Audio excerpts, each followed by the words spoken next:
Dans le prochain épisode d'Ici tout commence. Le vent tourne pour Jasmine. Antoine sèche les cours. Lionel et Solal comprennent qu'un grand pouvoir implique de grandes responsabilités. Attention, les paragraphes qui suivent contiennent des spoilers sur l'épisode d'Ici tout commence diffusé lundi soir sur TF1. Si vous préférez ne rien savoir, passez votre chemin. Lundi 15 juillet dans Ici tout commence. Jasmine est placée en garde à vue pour meurtre après s'être fait tirer dessus dans les bois. Fabien Chevel est décédé à l'hôpital de la suite de ses blessures. Une enquête a été ouverte et la capitaine de la gendarmerie interroge Jasmine sur ce qui s'est passé. La jeune fille raconte avoir entendu un coup de feu, puis avoir retrouvé le corps de Fabien Chevel. Avant de perdre connaissance, ce dernier lui a conseillé de quitter les lieux car elle encourait un danger. Néanmoins, Jasmine omet de préciser qu'elle le connaissait. Une fois l'interrogatoire terminé, Jasmine sort prendre l'air. La capitaine de la gendarmerie demande alors aux adultes que tout le monde reste à disposition pour la suite de l'enquête, tandis que la villa bénéficiera d'une surveillance renforcée. Jasmine et Jim retrouvent leur ami dehors, près de la piscine. Ceux-ci sont mis au courant de la situation. Les adultes les rejoignent à leur tour et leur demandent de rester le plus possible dans l'enceinte de la villa. S'ils veulent sortir, ils devront rester groupés et être constamment joignables sur leur téléphone. Même si l'ambiance est tendue, Paul les encourage à se détendre et à profiter de leurs vacances. Les jeunes se réunissent à l'intérieur de la villa et essayent de s'occuper comme ils le peuvent. Carla fait alors remarquer que Jasmine est bien silencieuse malgré ce qui s'est passé avec Chevel.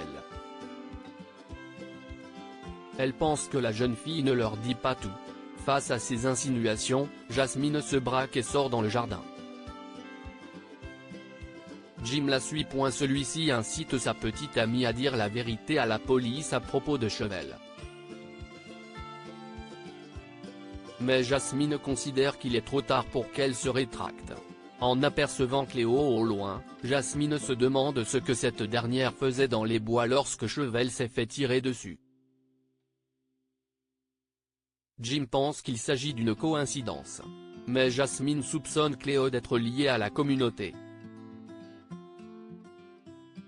Elle retrouve la jeune fille en train de cuisiner et remarque qu'elle se prépare également une infusion camomille-gingembre pour soigner sa migraine, exactement comme ce que faisait la mère de Jasmine.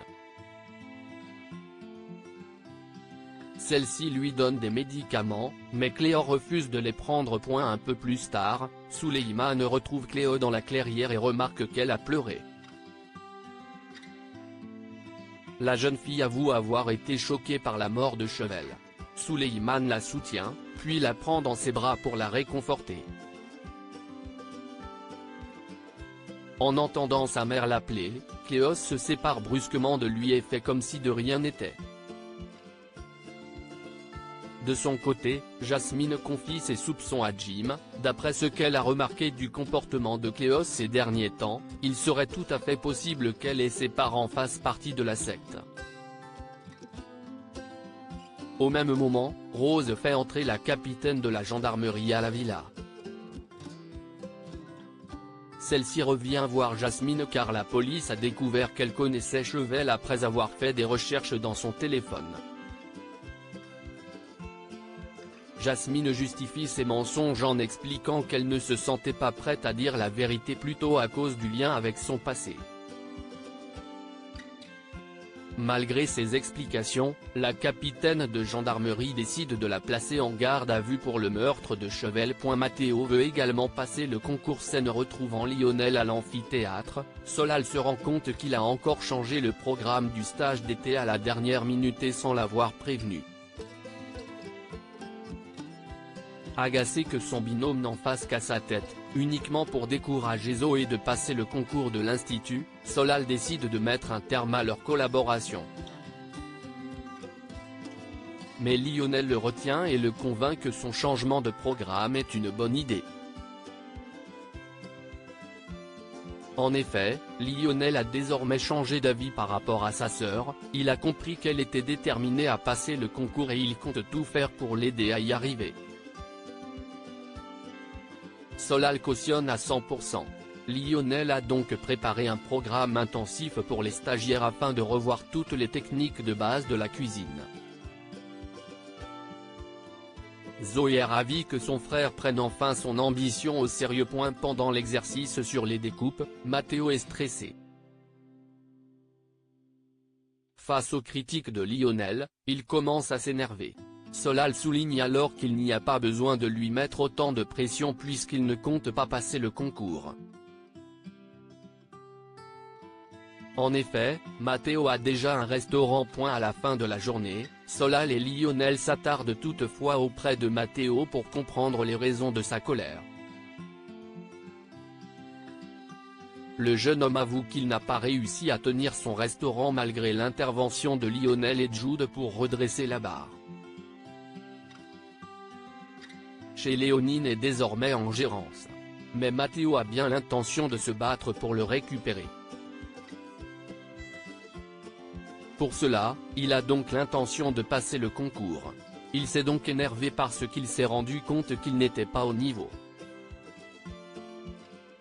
Lionel fait preuve de compassion. Matteo précise que même Jude n'est pas au courant pour son restaurant car il ne voulait pas le décevoir. Solal et Lionel rétorquent qu'il n'y a pas de honte à avoir et qu'ils vont tout faire pour qu'il puisse cartonner au concours. Antoine sèche le service du double et une cuisine du double A, Anaïs retrouve Marc, Olivia et Alice. N'ayant pas l'intention de quitter la brigade, ceux-ci reconnaissent leur tort lors du dernier service et s'engagent à faire des efforts. Anaïs est rassurée. Tout le monde se met au travail. Sauf Antoine, qui est absent. Pendant le service, Anaïs est malgré tout obligée de recadrer les chefs, qui ont toujours tendance à vouloir mettre leur grain de sel dans les recettes. Surtout, ils se plaignent qu'Antoine les ait lâchés. À la fin du service, le roi se rend dans le bureau de la direction pour le dire en face à Antoine. Il apprend alors que ce dernier était occupé parce qu'il a appris que quelqu'un s'était fait tuer par balle près de la villa de Paul Garnier. En effet, Antoine a eu Souleymane au téléphone dans la matinée. En panique, Marc tente d'appeler Jim, qui ne déroge pas. Alors qu'il s'apprête à se rendre sur place pour être auprès de son fils, Antoine le lui déconseille, expliquant que la gendarmerie locale a pris des mesures.